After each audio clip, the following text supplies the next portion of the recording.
Doctor Manoj, इसका नाम जो पड़ा नोमेनक्लेचर वो जरा समझाइए दर्शकों को। सिकाडा क्यों पड़ा? कहा जाता है कि सिकाडा एक ऐसा वर्म है जो इंसेक्ट है वो शुरुआती दौर में छिपा रहता है, एक लंबे टाइम के बाद बाहर आता है। ऐसा तो नहीं कि इसका शुरुआती लक्षण दिखेगा नहीं, शुरुआती दौर में जान पाना मुश्किल है क्या? देखिए, सिकाडा जो है वो एक एनालॉजी आपको कहा एक इंसेक्ट है ऑर्थ्रोपोड के श्रेणी का। वो पेड़ों के जड़ों में रहता है और वो मेनली जो है उसके जड़ के रस से अपना ग्रो करता है और बड़ी लार्ज संख्या में होता है। एक जो मेल होते हैं इसमें जो इंसेक्ट्स वो 100 डेसिबल तक का साउंड्स पैदा करते हैं। तो ये इसका कहना जो एनालॉजी ये है कि ये 1 साल 2 साल 3 साल अंदर रहता है, कभी कभी 17 साल का भी है।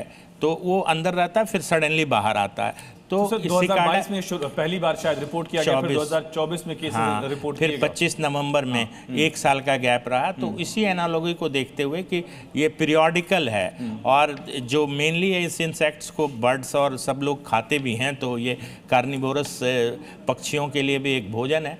हमको लगता है कि इसी तरीके से वायरस भी खत्म हो जाएगा। कनिका जी, क्या ये चुनौती बढ़ाने वाला? एक तरफ हम देख रहे हैं जियो पॉलिटिकल टेंशन की वजह से ऑलरेडी बहुत सारे चैलेंजेस हैं हम लोगों के सामने। जी, चुनौती पे तो अभी मैं कमेंट नहीं कर सकती, बट मेरे हिसाब से ये माइल्ड शायद रहे क्योंकि हमने पहले कोविड वैक्सीनेशंस लिए हुए हैं एंड दूसरा ये अभी तक के जो वेरिएंट्स आए हैं वो माइल्ड रहे हैं। सिकाडा की एक बात है जो सर अभी कह रहे थे, मैं एक ऐड करना चाहूँगी कि साउथ अफ्रीका में जब ये आया था 2024 में, उसके बाद ये वायरस गायब हो गया था।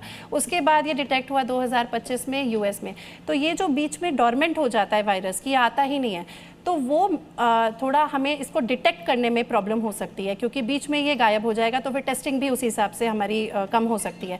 इसीलिए फिर मैं दोबारा ये बात कहना चाहूँगी कि प्रिकॉशंस सारे बना करके रखें। डॉक्टर राजीव, जिन लोगों ने शुरुआती दौर में वैक्सीन लगवाई थी उनके वैक्सीन लगवाए हुए इम्यूनिटी को काफ़ी टाइम हो गया।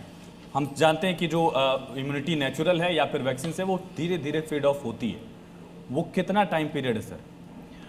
अगर देखें कि कोविड की जो लास्ट वैक्सीनेशन ड्राइव हुई थी उसको काफ़ी समय हो गए, तो इस समय तक तो किसी की भी प्रतिरोधक क्षमता नहीं रहती है। और जहाँ तक मैं पेडियाट्रिशियन हूँ तो बच्चे की बात करूँगा तो बच्चों के लिए वैक्सीन बिल्कुल ही रिकमेंडेड नहीं थी 14 साल के नीचे। तो मैं रिक्वेस्ट करूँगा कि इन्फ्लुएंजा वैक्सीन जरूर लें बच्चों को, जो कि कहीं ना कहीं प्रतिरोधक क्षमता बढ़ाती। क्या पहले के वेरिएंट से खतरनाक माना जाए डॉक्टर सुधीर? ये सिकाडा जो है ओमिक्रॉन फैमिली का ही एक उसका रूप है। ओमिक्रॉन फैमिली में से ही ये सिकाडा आया है और अपने पेरेंट्स से इसमें करीब 50 से ज़्यादा वेरिएशन है। तो ओमिक्रॉन फैमिली, जैसा कि हम सब जानते हैं कि ओमिक्रॉन जो कोविड था वो माइल्ड था, ये वो जानलेवा नहीं था। इसमें ओमिक्रॉन फैमिली में होने की वजह से इसका जो लक्षण है वो भी माइल्ड रहने की उम्मीद है और इसका सीवियर डिजीज़ होने की संभावना कम है।